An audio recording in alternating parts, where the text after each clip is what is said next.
ದೇವಿ ಕೃಪಾ YouTube ಚಾನಲ್ಗೆ ನಿಮಗೆಲ್ಲ ಸುಸ್ವಾಗತ. ಇವತ್ತು ಕಟಕ ರಾಶಿಯ ನವೆಂಬರ್ ತಿಂಗಳ ಮಾಸ ಭವಿಷ್ಯ ನೋಡೋಣ ಬನ್ನಿ. ಅದಕ್ಕೆ ಮುಂಚೆ ದಯವಿಟ್ಟು ನನ್ನ ಚಾನಲ್ನ ಲೈಕ್ ಮಾಡಿ, ಶೇರ್ ಮಾಡಿ, ಸಬ್ಸ್ಕ್ರೈಬ್ ಮಾಡೋದು ಮಾತ್ರ ಮರಿಬೇಡಿ ಫ್ರೆಂಡ್ಸ್. ಪುನರ್ವಸು ರಾಶಿಯ 4ನೇ ಚರಣ, ಶ್ಯ ನಕ್ಷತ್ರದ ಎಲ್ಲ 4 ಚರಣಗಳು ಹಾಗೂ ಆಶ್ಲೇಷ ನಕ್ಷತ್ರದ ಎಲ್ಲ 4 ಚರಣಗಳು ಬರ್ತದೆ. ಒಟ್ಟು 9 ಚರಣಗಳು.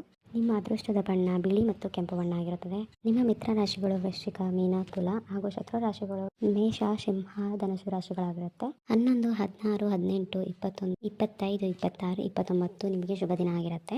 ಇದರಲ್ಲಿ ನೀವು ರಾಹುಕಾಲಗಳಂದು ನೀವು ನಿಮ್ಮ ಯಾವ ಶುಭ ಕಾರ್ಯಗಳು ಏನು ಬೇಕಾದ್ರೂ ಮಾಡ್ಕೋಬೋದು. ಮತ್ತು ನಿಮಗೆ ಈ ತಿಂಗಳು ನಿಮಗೆ ಆ ಮಹಾಶಿವನ ಪೂಜೆ ತುಂಬ ಮಾಡಬೇಕಾಗುತ್ತೆ. ಆ ಮಹಾಶಿವನ ಅನುಗ್ರಹ ನಿಮಗೆ ಸಿಕ್ತು ಅಂತ ಹೇಳಿದರೆ ಏನು ಬೇಕಾದರೂ ಸಾಧಿಸ್ಬೋದು. ಮತ್ತು ಕಟಕ ರಾಶಿಯವರು ಹೇಗೆ ಅಂತ ಹೇಳಿದರೆ ತುಂಬ ಒಳ್ಳೆ ಮನಸ್ಸು. ಅಂದರೆ ನಮಗೆ ಯಾರು ಕೆಟ್ಟದ್ದು ಮಾಡಿದ್ರು ಅವರಿಗೆ ಒಳ್ಳೇದು ಮಾಡಬೇಕು, ಅವ್ರಿಗೆ ಕೆಟ್ಟದ್ದು ಬಯಸಬಾರ್ದು ಅನ್ನೋದು. ಅದನ್ನೇ ಸ್ವಲ್ಪ ಶತ್ರುವಾಗಿ ಅಂದರೆ ಬೇರೆಯವ್ರನ್ನ ಶತ್ರು ಥರ ನೋಡೋದನ್ನ ಸ್ವಲ್ಪ ಈ ತಿಂಗಳು ಕಡಿಮೆ ಮಾಡಿ. ಯಾಕೆಂದರೆ ನೀವು ಯಾರನ್ನ ಶತ್ರು ಥರ ನೋಡ್ತೀರಾ ಅದು ಅವರಿಂದನೇ ನಿಮಗೆ ಈ ತಿಂಗಳು ಸ್ವಲ್ಪ ಕೆಟ್ಟದ್ದು ಕಾದಿರುತ್ತೆ. ನೀವು ಆ ಥರ ಯೋಚನೆ ಮಾಡೋರಲ್ಲ, ಆದರೆ ನಿಮ್ಮನ್ನ ಆ ಥರ ಯೋಚನೆ ಮಾಡೋಕ್ಕೆ ಒಂದೊಂದು ಸರಿ ಕೋಪ ಅನ್ನೋದು ಕಂಟ್ರೋಲಿಗೆ ಇರೋಲ್ಲ, ಅದರಿಂದ ಆಗಿಬಿಡುತ್ತೆ. ಆದಷ್ಟು ನೀವು ಸ್ವಲ್ಪ ಕೋಪನ ಕಂಟ್ರೋಲಲ್ಲಿ ಇಟ್ಕೊಂಡು ಇದು ಮಾಡಿ. ಮತ್ತು ನಿಮ್ಮ ಆರೋಗ್ಯ ಸಮಸ್ಯೆಯಲ್ಲಿ ನಿಮ್ಮ ಹಿರಿಯರು, ಕುಟುಂಬದ ಹಿರಿಯರು, ಅಪ್ಪ ಅಮ್ಮ ಬಗ್ಗೆ ಸ್ವಲ್ಪ ಕಾಳಜಿ ವಹಿಸಿ.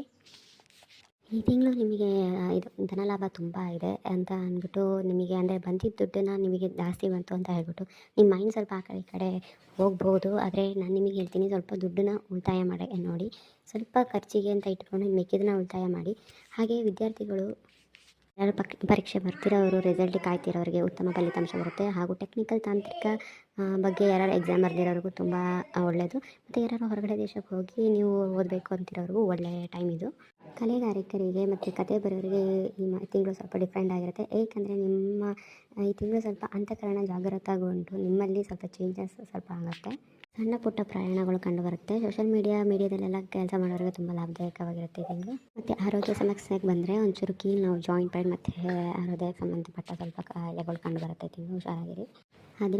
15ನೇ ತಾರೀಕಿಂದ 30ನೇ ತಾರೀಕಿಗೆ ಆರೋಗ್ಯ ಕಡೆ ಸ್ವಲ್ಪ ಜಾಸ್ತಿ ಗಮನ ಇರಲಿ. ಈಗ ಒಂದು ಲಾಭದಾಯಕ ಏನಂತ ಹೇಳಿದರೆ, ಶತ್ರುಗಳು ಯಾರು ನಿಮಗೆ ತೊಂದರೆ ಕೊಡಬೇಕು, ಮಾಟ ಮಂತ್ರ ಮಾಡಿಸ್ತಿದ್ದಾರೆ ಅಂತ ಹೇಳಿದರೆ ಅವರಿಗೆ ಈ ತಿಂಗಳು ಸರಿಯಾಗಿ ಒಂದು ಶಿಕ್ಷೆ ಅಂದರೆ ಅವರಿಗೊಂದು ಪಾಠ ಇರುತ್ತೆ ಈ ತಿಂಗಳು. ಅದು ಬಿಟ್ಟರೆ ನೀವು ಸ್ವಲ್ಪ ಖರ್ಚನ್ನ ಕಡಿಮೆ ಮಾಡಿ ಆರೋಗ್ಯ ಕಡೆ ಗಮನ ಕೊಡಿ ಅಂತ ಹೇಳಿಬಿಟ್ಟು ಎಲ್ಲರಿಗೂ ಒಳ್ಳೆಯದಾಗಲಿ ಅಂದ್ಬಿಟ್ಟು ದೇವಿ ಕೃಪಾ ಯೂಟ್ಯೂಬ್ ಚಾನಲಿಂದ ಧನ್ಯವಾದಗಳು.